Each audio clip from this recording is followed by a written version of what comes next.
Assalamualaikum warahmatullahi wabarakatuh. Yang terhormat Pak Aditya Pratama, SPD MPD, selaku pengajar matkul pengantar ilmu ekonomi. Di sini kami dari kelompok satu ingin mempresentasikan tentang materi pertumbuhan ekonomi.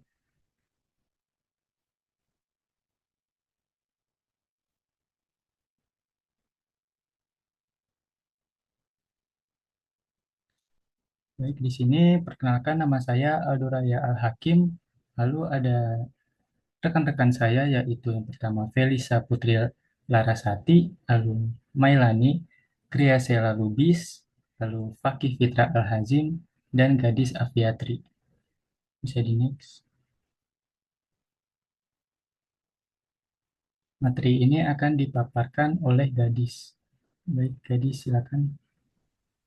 Baik, yang pertama adalah kekuatan pertumbuhan ekonomi.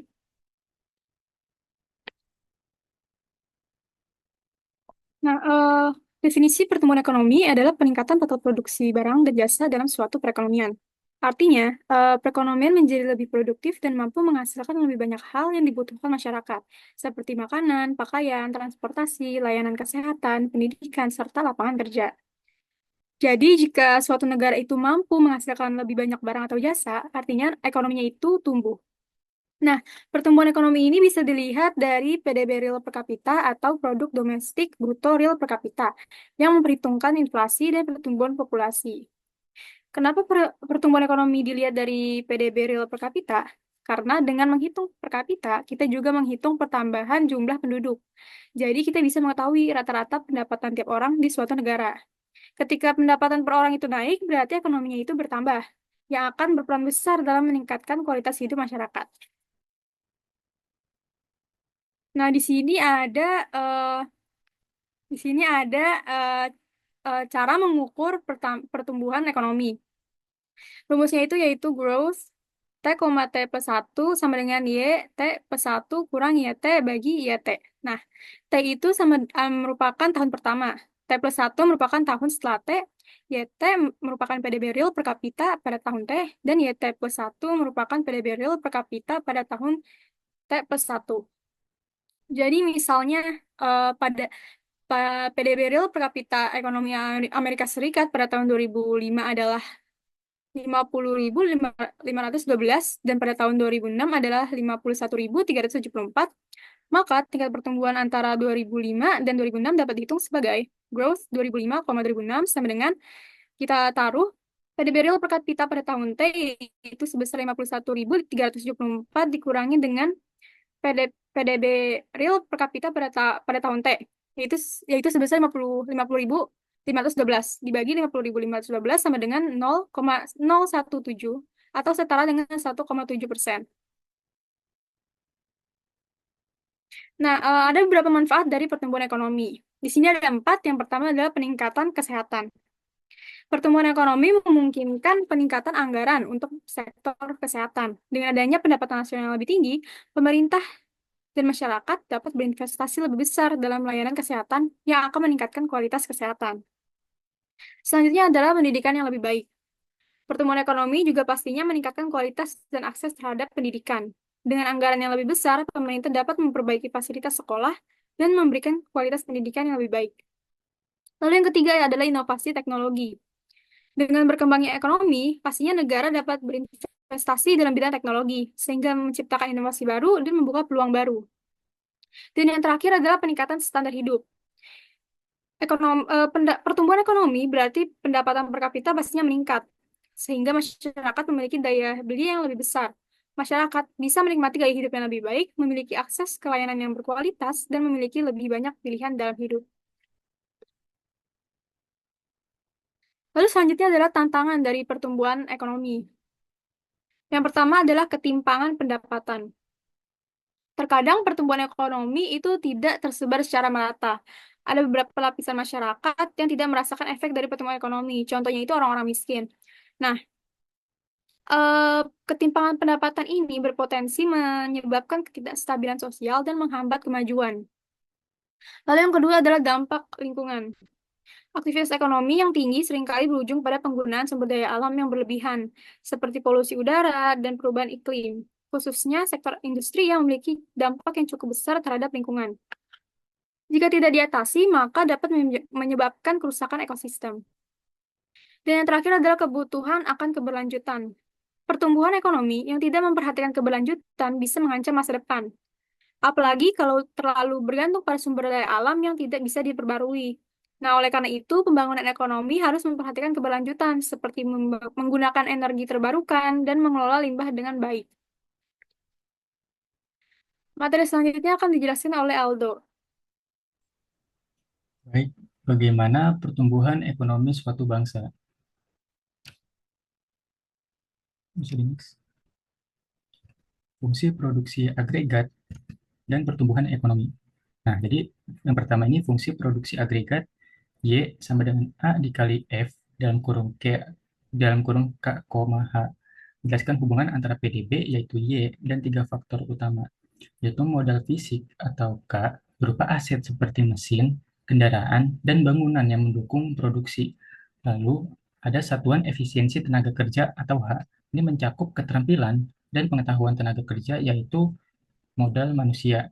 Nah, ya, yang ketiga ini ada teknologi atau A, menggambarkan tingkat produktivitas yang didorong oleh inovasi dan efisiensi produksi.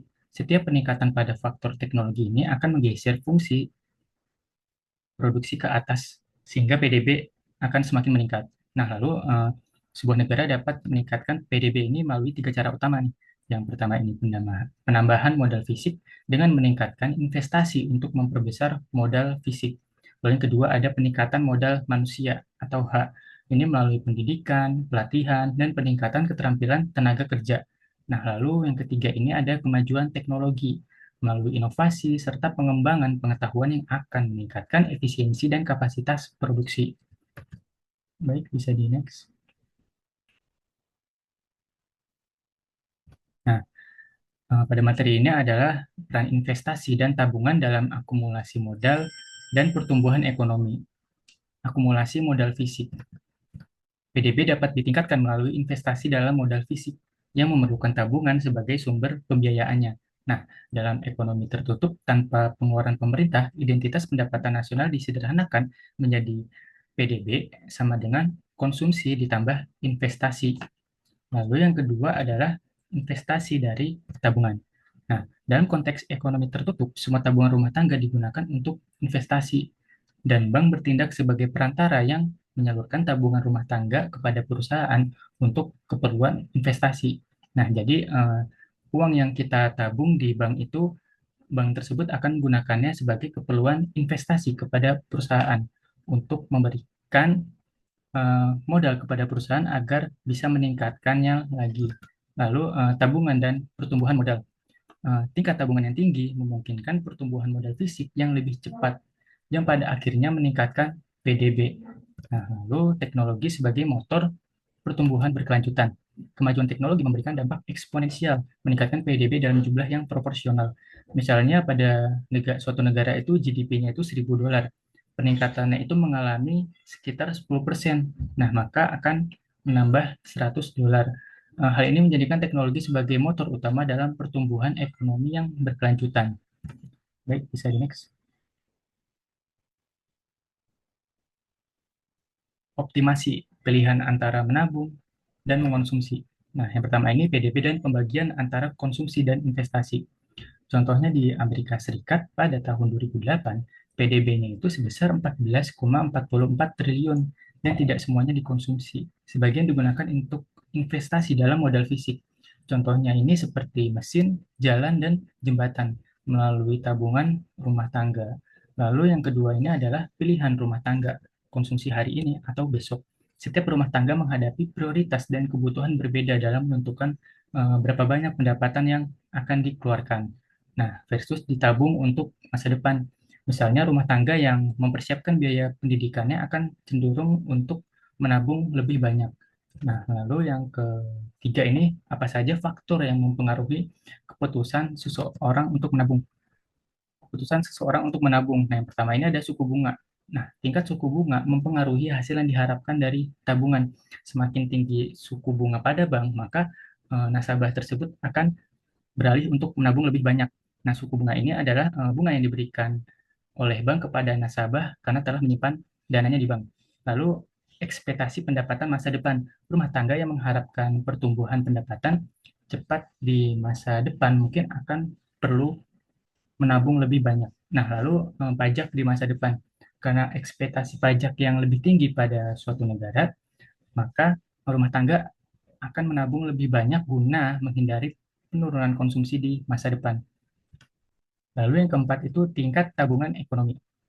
Tingkat tabungan menggambarkan presentasi pendapatan yang ditabung dihitung dengan membagi total tabungan dengan PDB. Nah, contohnya ini pada 2013, tabungan total di Amerika Serikat itu sebesar 2,18 triliun dan PDB-nya itu sebesar 16,8 triliun. Maka tingkat tabungannya adalah 12,98%. Baik, bisa di next. Oke, di sini pengetahuan, perubahan teknologi, dan pertumbuhan ekonomi. Yang pertama ini adalah hukum More dan perkembangan teknologi.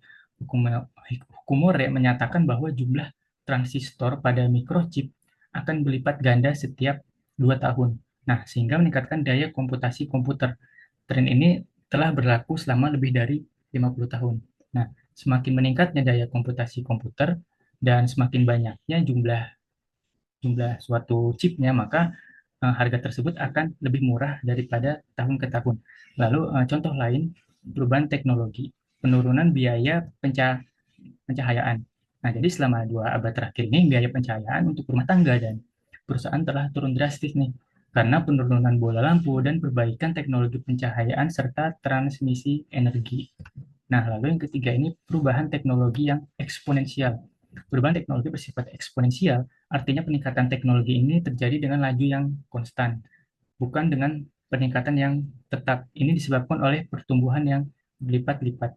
Setiap pertumbuhan didasarkan pada tingkat PDB yang sudah meningkat karena pertumbuhan sebelumnya.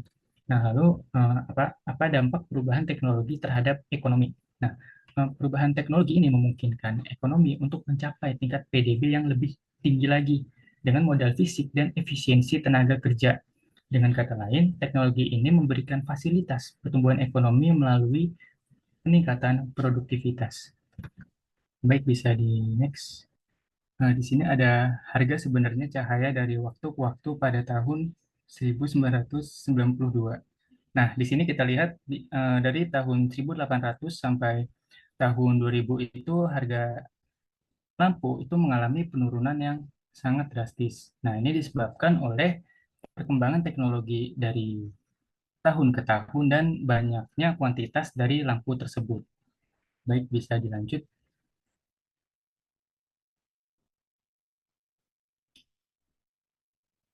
Materi ini akan dipaparkan oleh Felisa. Untuk Felisa dipersilakan. Oke, baik. Sekarang itu masuk ke sejarah pertumbuhan dan teknologi. Lanjut.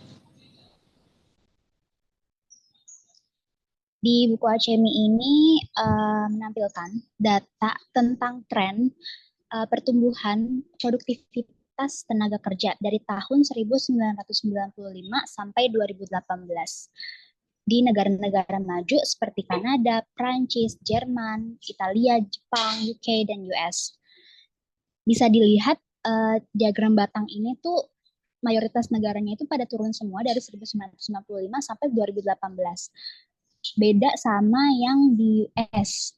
US itu pada tahun 2000 sampai 2008 itu mengalami peningkatan dari tahun sebelumnya. Tapi pada akhirnya dia turun-turun juga dan lumayan curam penurunannya semenjak 2009 sampai 2018. Nah, dari diagram batang ini menunjukkan kalau teknologi memang berkembang pesat, tetapi produktivitas manusia itu justru menurun, yang menyebabkan penurunan ekonomi juga. Menurut seorang ekonom, Robert Gordo, dalam bukunya yang berjudul The Rise and Fall of American Growth, perkembangan teknologi yang ada sekarang ini adalah evolusi, bukan revolusi. Evolusi itu maksudnya mengacu pada pertumbuhan yang lama, sedangkan revolusi mengacu pada pertumbuhan yang cepat. Jadi, menurut dia tuh uh, perkembangan teknologi yang sekarang ini tuh malah bikin manusia males atau menurunkan produktivitas manusia. Padahal kan seharusnya uh, lebih cepat atau lebih memudahkannya pekerjaannya manusia harusnya manusia tuh lebih bisa melakukan pekerjaan lain yang sifatnya tuh banyak. Oke, boleh di next. Nah, di sini ada data lagi tentang tingkat pertumbuhan tahunan PDB real yang merupakan jumlah kontribusi modal fisik atau atau physical capital di kolom nomor 4, human capital atau modal manusia di kolom 5, dan teknologi itu sendiri di kolom nomor 6. Nah, pertumbuhannya itu ada di kolom 7. Hasil dari pertambahan kolom 4, 5, sama 6. Boleh dilanjut? Nah, sebelum revolusi industri yang pertama yang di pertengahan abad 18, Thomas Malthus ini tuh berpendapat bahwa meskipun ada peningkatan dalam pendapatan atau PDB real, peningkatan jumlah populasi akan menurunkan PDB real per kapita kembali ke tingkat subsisten. Dia itu berpendapat kalau jumlah manusia atau populasi manusia yang lebih banyak daripada sumber daya alam di negaranya itu akan menyebabkan penurunan PDB real per kapita di negara itu sendiri. Karena menurut dia orang-orang yang banyaknya itu yang lebih banyak daripada sumber daya alam akan mengalami kemiskinan atau kelaparan. Nah, boleh di next. Tapi pendapat si Thomas Malthus ini tuh disanggah semenjak ada revolusi industri di pertengahan abad 18. Revolusi industri ini tuh membuka jalan bagi perubahan teknologi yang lebih stabil dan cepat yang mendukung pertumbuhan ekonomi modern. Kemajuan itu adalah hasil dari pertumbuhan eksponensial dalam pengetahuan dan teknologi. Dasar penting pertumbuhan ini adalah kegiatan penelitian dan pengembangan. Jadi, semenjak revolusi industri, distribusi teknologi, physical capital, dan orang-orangnya itu lebih cepat dan stabil. Jadi orang-orang tuh jadi lebih bisa sekolah, terus kerja yang uh, mengakibatkan manusia bisa punya pengetahuan dan keterampilan untuk memakai physical capital dan teknologi tersebut. Oke, boleh dilanjut? Selanjutnya akan dijelaskan oleh Fakih. Baik, materi depan kita adalah pertumbuhan ekonomi, ketimpangan, dan kemiskinan. Next.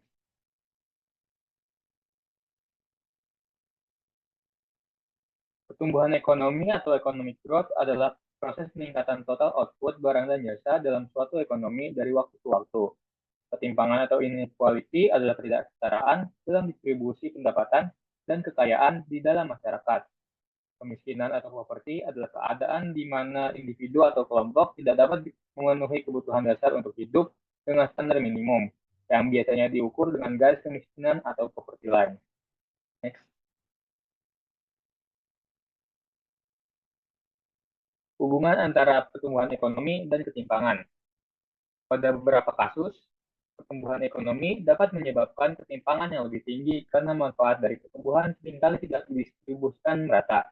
Kelompok tertentu mungkin lebih cepat merasakan manfaat pertumbuhan dibandingkan yang lain. Contohnya, negara berkembang seringkali mengalami pertumbuhan yang lebih cepat di sektor tertentu, misalnya industri, yang mungkin hanya menguntungkan sebagian kecil dari populasi. Penyadap pertumbuhan ekonomi dan pengurangan kemiskinan. Pertumbuhan ekonomi dapat mengurangi kemiskinan dengan menciptakan lapangan kerja dan meningkatkan pendapatan. Namun, untuk efektif, pertumbuhan harus inklusif. Artinya, manfaatnya harus dirasakan oleh semua lapisan masyarakat, termasuk yang miskin. Jika pertumbuhan hanya menguntungkan kelompok kaya, kemiskinan mungkin tidak akan berkurang. Contohnya, di Cina, pertumbuhan ekonomi yang pesat di Cina telah berhasil mengangkat jutaan orang keluar dari kemiskinan, terutama dengan mengembangkan sektor industri dan ekspor. Namun, ketimpangan antar daerah perkotaan dan pedesaan tetap menjadi tantangan. Contoh lainnya seperti ada di Cote d'Ivoire. Meskipun mengalami pertumbuhan ekonomi, kemiskinan tetap tinggi karena sebagian besar manfaat pertumbuhan hanya dirasakan oleh kelompok kaya, sementara sebagian besar penduduk miskin tidak mendapatkan akses yang sama terhadap peluang ekonomi. Next. Berikut adalah upaya-upaya yang dapat dilakukan untuk mengurangi kemiskinan. Yang pertama ada perdagangan internasional. Perdagangan internasional dapat membantu mengurangi kemiskinan, terutama di negara-negara miskin yang memiliki sumber daya alam dan produk pertanian. Negara-negara ini sering dibatasi oleh tarif tinggi dan kuota yang prohibitif di pasar negara maju seperti Uni Eropa dan Amerika Serikat. Mengurangi hambatan perdagangan ini dapat meningkatkan PDB real dan mendorong pertumbuhan ekonomi. Internasional melalui perdagangan juga dapat memperkenalkan teknologi baru dan meningkatkan transfer teknologi yang sangat bermanfaat untuk negara-negara miskin. Lalu yang kedua ada peningkatan pengetahuan dan teknologi. Inovasi dalam teknologi dan pengetahuan memainkan peran besar dalam meningkatkan standar hidup global. Negara-negara seperti Amerika Serikat, Kanada, Inggris, dan Jerman berinvestasi besar dalam penelitian dan pengembangan yang hasilnya tidak hanya meningkatkan kehidupan di negara-negara tersebut, tetapi juga di seluruh dunia. Teknologi komunikasi seperti telepon seluler dan perbankan seluler di M-Pesa di Kenya telah membantu jutaan orang di negara berkembang untuk mengakses layanan yang sebelumnya sulit dijangkau seperti layanan keuangan dan pembayaran. Yang ketiga ada peningkatan akses ke teknologi dan layanan. Teknologi nirkabel atau wireless memungkinkan akses lebih luas terhadap layanan komunikasi dan keuangan. M-Pesa adalah contoh dari bagaimana teknologi sederhana dapat memberikan solusi besar bagi orang miskin, bahkan tanpa akses internet atau smartphone. Selain itu, telekomunikasi wireless diharapkan dapat merevolusi sektor kesehatan di negara-negara berkembang dengan mempermudah pengiriman pengobatan dan pengelolaan klinik. Next.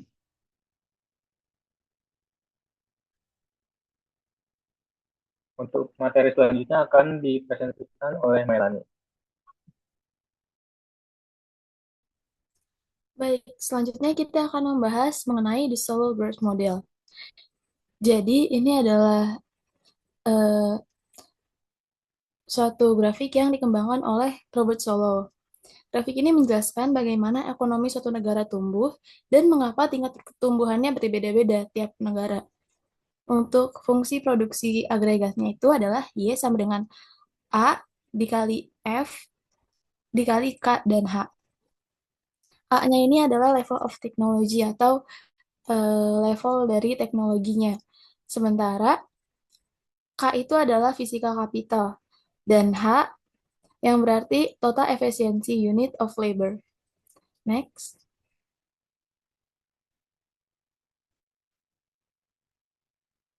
Oke, ketika kita membahas kapital, kita perlu tahu bahwa ada depresiasi pada kapital.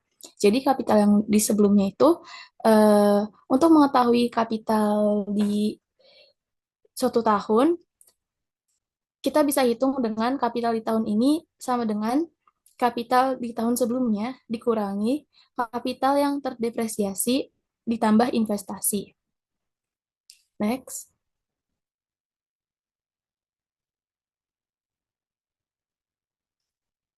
Selanjutnya adalah steady state equilibrium in the Solow model.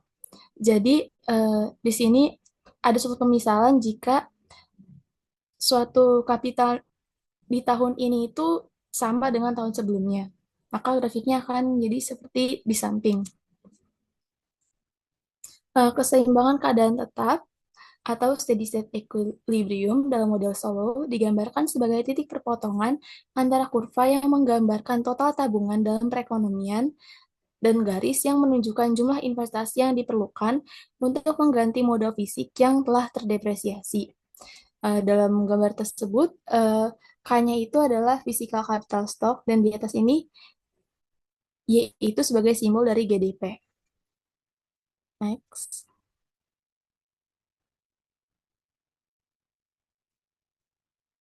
Oke, selanjutnya, the impact of saving rate on the steady state equilibrium. Jadi, ini membahas tentang pengaruh dari tingkat tabungan pada garis keseimbangan keadaan tetap. Jadi, peningkatan tingkat tabungan dari S yang di bawah ini digambarkan dengan grafik merah, ke S pangkat digambarkan dengan grafik hijau di atas ini, itu bergerak ke atas, menggambarkan total tabungan dan perekonomian yang meningkat. Dan juga meningkatnya stok modal fisik serta tingkat PDB pada keseimbangan keadaan tetap. Jadi dalam gambar tersebut, stok modal fisik meningkat dari K menjadi K pangkat, dan PDB meningkat dari Y1 menjadi Y2. Dengan demikian, tingkat tabungan dan investasi yang ditunjukkan oleh sumbu Y meningkat menjadi yang di atasnya ini. Jadi yang dari awal grafik merah ini dengan adanya peningkatan tabungan atau yang disimbolkan dengan S, maka grafiknya akan naik bergeser ke atas menjadi grafik hijau yang di atasnya ini. Next.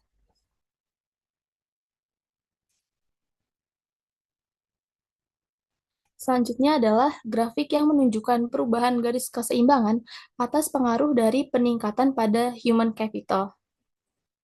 Jadi ketika modal manusia atau human capital meningkat, maka total unit efisiensi tenaga kerja juga meningkat.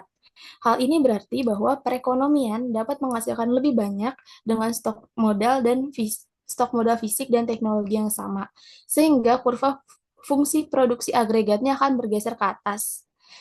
Dapat kita lihat dari kurva yang merah ini bergeser ke atas karena adanya perubahan pada human capital.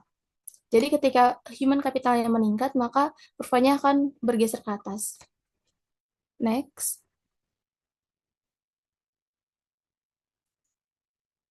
Selanjutnya adalah three economies with different saving rates in the Solo model. Jadi grafik di sini itu menunjukkan adanya perbedaan dari tiga ekonomi dengan tiga tingkat tabungan yang berbeda. Jadi ekonomi dengan tingkat tabungan yang lebih tinggi itu artinya memiliki PDB yang lebih tinggi. Namun peningkatan tingkat tabungan tidak dapat menjadi sumber pertumbuhan yang berkelanjutan. Jadi dapat kita lihat di sini yang tingkat tabungannya rendah dapat diwakilkan dengan grafik berwarna ungu di sini. Itu grafiknya juga lebih rendah. Selanjutnya ada tingkat tabungan yang tinggi dilambangkan dengan grafik merah, dan tingkat tabungan 100% dilambangkan dengan grafik hijau di atas ini. Dapat dilihat bahwa semakin tinggi tingkat tabungannya, maka kurvanya akan semakin bergeser ke atas. Next. Selanjutnya, grafik di samping ini itu menggambarkan pertumbuhan yang didorong oleh perubahan teknologi. Dapat kita lihat kalau perubahan teknologi bahwa teknologi itu dilambangkan dengan A. Di sini A1 itu menunjukkan teknologi awal itu dapat digambarkan dengan grafik ungu di bawah ini. Selanjutnya ketika ada perkembangan teknologi yang dilambangkan dengan A2, maka kurvanya juga akan bergerak naik dilambangkan dengan grafik yang berwarna merah. Selanjutnya ada perubahan lagi di mana teknologi yang semakin maju, maka di sini dilambangkan dengan A3 dan grafiknya bergeser lagi ke atas. Next. Oke, selanjutnya kita akan membahas tentang rasio dari stok kapital terhadap GDP di Amerika Serikat. Ini adalah contohnya untuk di negara Amerika Serikat. Dapat dilihat dari grafik di samping bahwa sesuai dengan implikasi dari pertumbuhan berkelanjutan yang didorong oleh kemajuan teknologi dalam modelnya Solo, rasio stok modal fisik terhadap PDB real di Amerika Serikat telah tetap hampir disebut konstan selama 50 tahun terakhir. Jadi dapat kita lihat dari tahun 1962 pergerakannya itu naik turun hingga 2006, tapi kurang lebih untuk rasio dari stok kapital di negara Amerika Serikat itu cukup terbilang konstan. Next.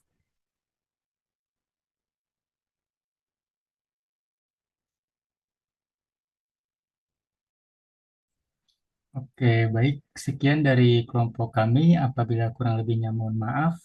Wassalamualaikum warahmatullahi wabarakatuh.